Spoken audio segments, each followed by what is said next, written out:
All right, today we're going to talk about proving statements about segments and angles. So yesterday we talked about, or the last section we talked about algebraic proofs, so being able to solve an equation and keep track of our steps.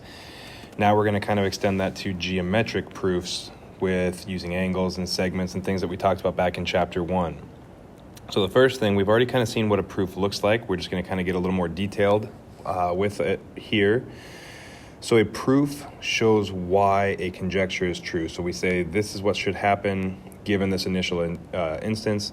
And so we just kind of go step by step and prove that based on what they gave us, this is what actually ends up happening. So a couple of things to point out here. First, statements for your proof are always going to be on the left side. So right here we have an example of a algebraic proof on here. So all of my statements is just me solving the equation. 3x minus 9 equals 0, 3x equals 9, x equals 3.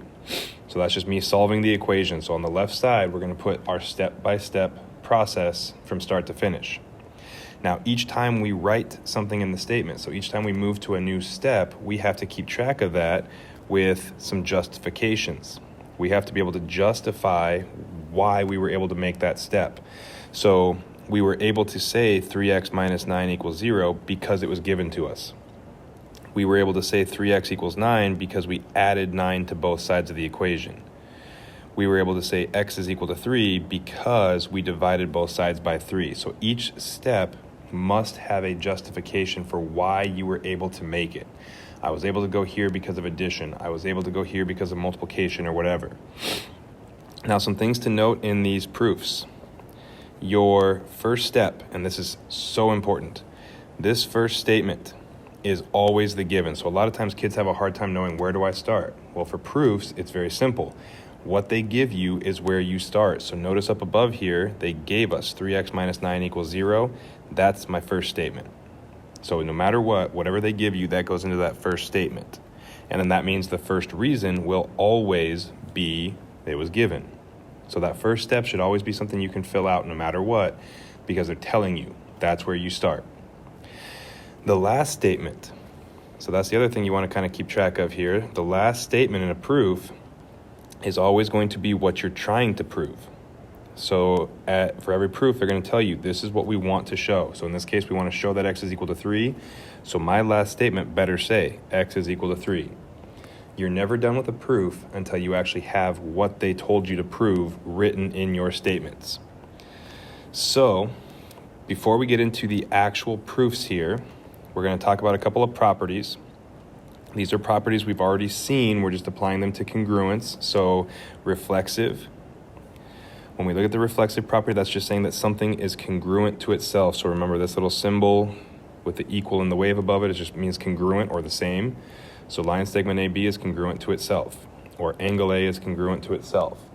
So every one of these properties that we're discussing right now applies to both segments and angles. And so when we look at the symmetric property, if we think back to a couple sections ago, the symmetric property said we can flip-flop. So for instance, I start with AB is congruent to CD. The symmetric property says I can flip-flop that and make CD congruent to AB. Or same thing with angles.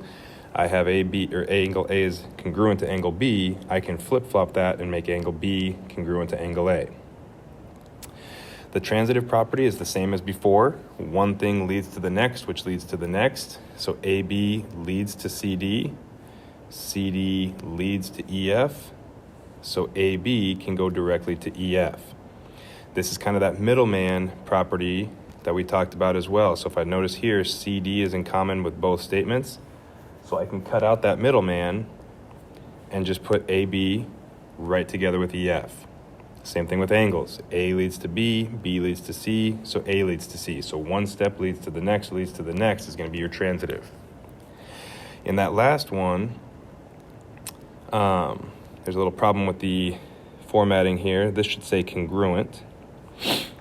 So the definition of congruence says if two line segments or two angles are congruent, then their corresponding measures are equal. So line segment AB is congruent to line segment CD. That means the length of AB is equal to the length of CD. So whenever you see a change from congruent to equal, you're using that definition of congruence. And these are going to be important because we're going to use these a lot in our proofs. So they're properties that you need to make sure you understand. So when you see a switch from congruent to equals or vice versa, you know you're using that definition of congruence. So make sure you keep that one in mind as we go through here. So let's take a look at some examples of these properties. So again, we have a little bit of a format problem. This should say angle M is congruent to angle N. So they changed from 1 to 2. It went from angle M congruent to angle N to the measure of angle M is equal to the measure of angle N. So I changed from congruent to equal, which is my definition of congruent. And when you abbreviate, you can just use this abbreviation here. But anytime I change congruent to equal, it's just the definition of congruence. In that second example, they're saying line segment AB is congruent to itself. Well, anytime we have the same thing on both sides, AB and AB, it's like when we're looking in a mirror, that's our reflexive property. And again, you can abbreviate using REF. So reflexive, same thing on both sides. When we look at the next example here, and again, my formatting is off, so these should all say congruent. So angle M is congruent to angle N, and angle N is congruent to angle K. So then statement 2, angle M must be congruent to angle K. So notice how M leads to N leads to K. So M can go directly to K. That's our transitive property. And so for an abbreviation, you can use that. So one thing leads to the next is our transitive. So we can always use that as well. Now, if we look at our proofs here, so here's our first proof, and they're going to go ahead and give us most of the proof. So they've worked out almost all of it. We just have to come up with how they knew each of those steps. So first thing, the very first statement is not given to us in the proof, but since we are told the given in the problem, this becomes our given statement. So statement number 1 is always what they're telling us in the problem. So ray PF bisects, I'm going to abbreviate for space here, so PF bisects angle EPG. So we just copy the given. That first statement is always copy the given. And then that also gives us the first reason it was given to us. So this first statement should always be a free point for you guys. Just fill in the given. Copy what they gave us, write given, you're done with the first step. Now, in the next step, and this is something that you need to kind of pay attention to in these problems, notice in the given, they tell us a vocabulary word, bisect. Bisect means cut in half. So anytime they give you a vocabulary word in the given, your next step is most likely the definition of that word. So notice in step 2, it says angle EPF, and this is something where you also want to maybe mark your picture. Angle EPF is congruent to angle FPG. They're saying these two angles are identical. Well, the reason we know that is because of the bisect. This is a definition of bisect. Okay, so we have the definition of bisect. It tells us those two angles are the same. To get from step 2 to step 3, notice we had congruent. Now we changed to equal. When we see that switch from one to the next, we know that we're using that definition of congruence. So anytime you see that switch, we're using definition of congruence. Now, we have the measure of angle EPF equal to the measure of angle FPG, but that doesn't help us in terms of solving for x, because that's what we're trying to get to overall. We need an equation with x in it. So notice in the picture, they tell us that EPF has a measure of 4x plus 2, and they tell us that angle FPG has a measure of 6x minus 10. So I can replace angle EPF with 4x plus 2, and I can replace FPG with 6x minus 10. When we replace one thing with another, that's our substitution property. So we're substituting in one value for another. And then from here, we just have a regular equation that we can solve, and so we just kind of follow. This is our algebraic proof. So from step 4 to step 5, they subtracted 6 from both sides. So when they subtract 6, that gives us our negative 2x plus 2 equals negative 10. So they subtracted in that 5th step. And then negative 2x plus 2 equals negative 10 becomes negative 2x equals negative 12. So they subtracted 2 from both sides, so they use subtraction again. And remember, we can use the same property multiple times in a row. The last step, they divided both sides by negative 2, so there's our division property. Okay, so as far as these proofs go, sometimes they're going to give you some of the proof filled in. You just have to fill out the reasons or some of the statements. But as far as these proofs go, even if you don't know, like let's say coming back up here, you didn't know this statement right here. Like you didn't realize that that was the definition of bisect, or you didn't realize this was the definition of congruence. That's okay. Okay, like we grade each part individually. So if you don't know those two, you can leave them blank initially and just see what else you can find down here. So for instance, from step 4 to step 5, you should recognize the subtraction property. That's a free point for you. Same thing from 5 to 6, you should recognize subtraction and division. Once you get to this algebra part, you should be able to fill in most of the values.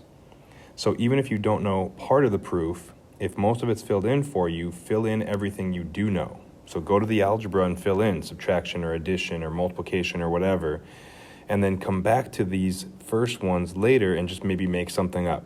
Pick something that we know from this chapter and just kind of put something in there and hope maybe it's right. But don't leave a proof blank just because one of the steps you don't know. Look through the whole thing, find the ones you do know, and fill in as much as you can. Same thing on the next one.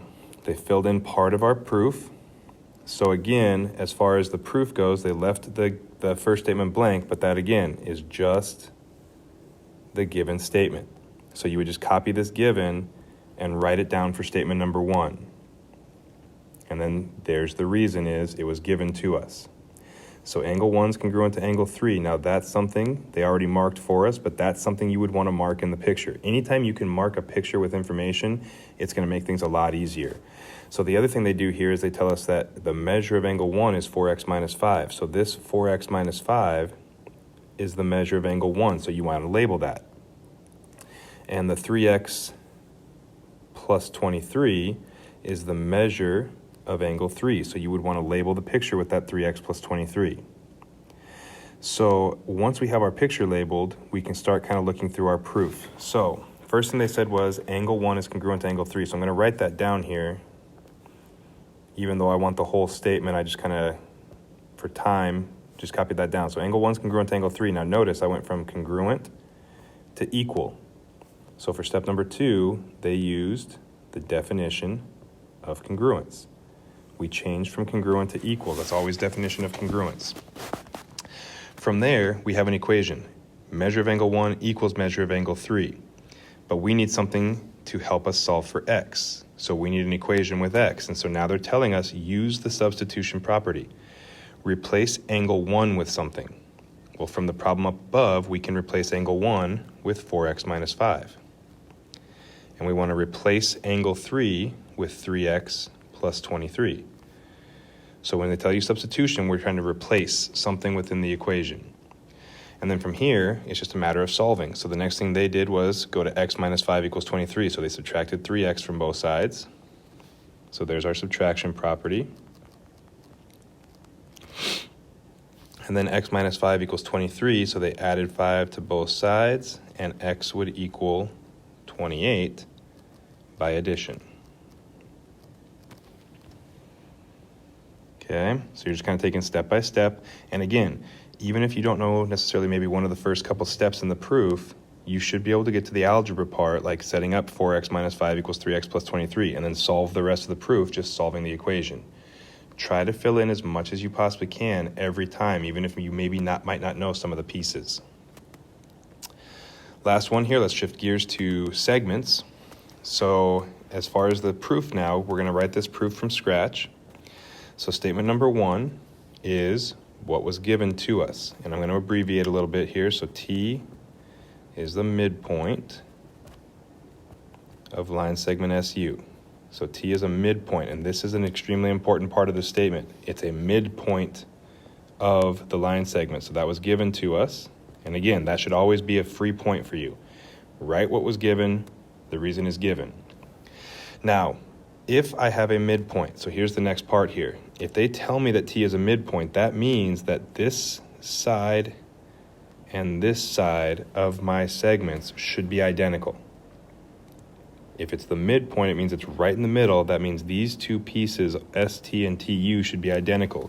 So I can say ST is equal to TU, and the reason that's there is because that's the definition of a midpoint. So remember, when you're given a vocabulary term in your given, so here they gave us midpoint, the next step is going to be the definition of that word.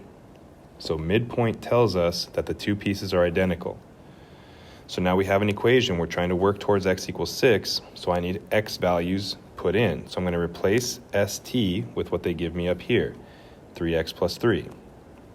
And I'm going to replace TU with what they give me up here, 2x plus 9. When I replace one thing with another, that's our substitution property. And now we have an equation we can solve. So the next thing I would do here is subtract 2x from both sides. We get x plus 3 is equal to 9. So that was my subtraction property. And then I need to get x by itself, so I'm going to go ahead and subtract 3 from both sides. X would equal 6 by subtraction.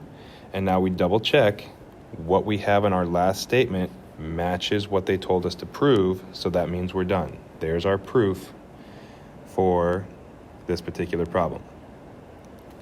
So with that, you should be able to start in on the worksheet for today, which is going to be identifying some of those properties and then filling in proofs. So some of them will have some of the proof done. You just have to fill in the blanks, or you might have to write a couple proofs like we did on that last section.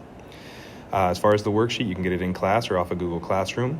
And as you're working on it, make sure you ask questions if you run into any problems. So ask in class, email us, either me or Ms. Matheson, for any questions that you might have. Okay.